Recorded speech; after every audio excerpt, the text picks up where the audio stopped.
make sure that you read the climate and you know the landscape. So there's two aspects of an audience analysis, a demographic analysis and a situational analysis. And what you do depends on the purpose of the communication, right? So do I need to know your average age? Maybe. Do I need to know your gender? When do you think that gender might matter? Can someone give me an example of a situation or a topic where you'd want to know if your audience was 60% male versus female? Huh? Well, Girl Scouts, yeah. If you get a call, please come into, we're not picking on you now, please come into and talk about the value of Girl Scouts, and you get in there and they've given you, oh, this class is on a field trip, just go and talk to Mrs. Jones' class, and you get in there and they're all boys. That doesn't mean you can't talk to those girls, but you've alienated 60% of your audience. Education, group membership. Are you talking to members of the NRA about gun control?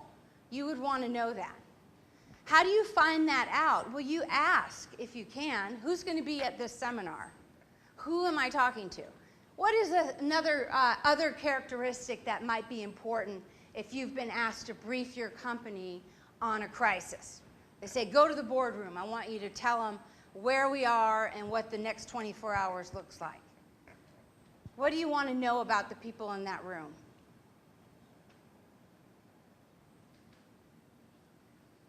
What do you think? Maybe their title? Yeah. Who's in there? Is your boss in there? Is it the chairman of the board in that room? Because the way you craft that message is going to be different. And you might say, well, when would age matter in a business setting? Well, it does. I have been in the high-tech supercomputing industry since '96, and my previous position was one of 13 on an executive board, the only woman. And our advisory board was, the average age was probably 59. And nothing wrong with older, seasoned people, but they were all older. So when we're talking about technology and trends in the market and really trying to sell them on what our division was doing, the level of reference was different than it was with the executive team, which was younger. And we got yelled at a couple times because we were get caught in the weeds with the technology. They didn't want to know that. They wanted to know who are we selling to, how much money we were going to make, sort of the big picture.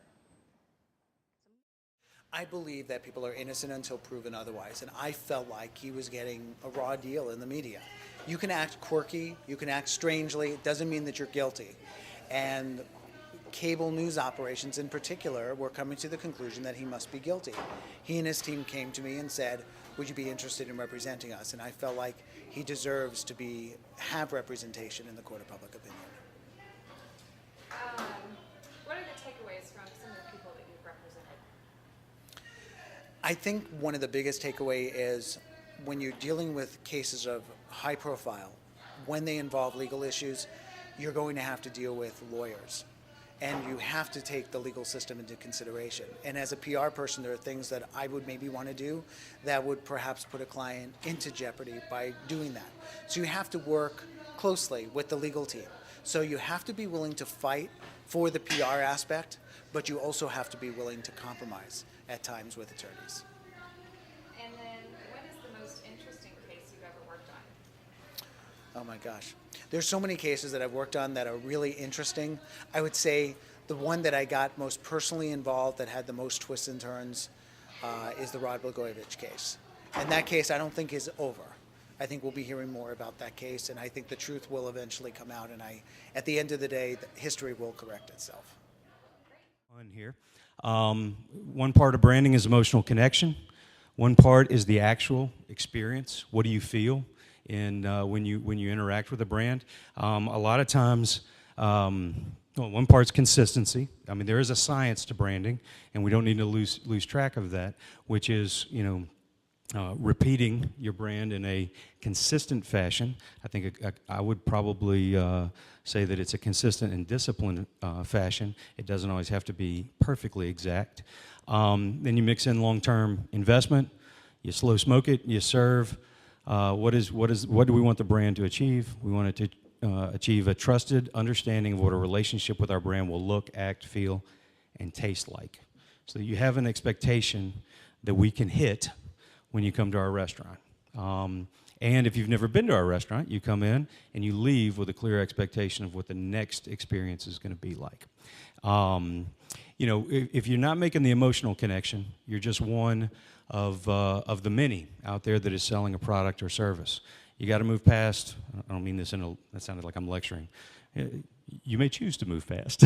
A brand that's going to be successful needs to move past the functionality of what it does to find the emotion of why it does that. And then that connection has to match the experience. If the emotional connection is one that says, we're really funny, we're really silly, we are sexy, we're scary, whatever it is you're saying, and then when you come in, that experience is not delivered, you have a disconnect.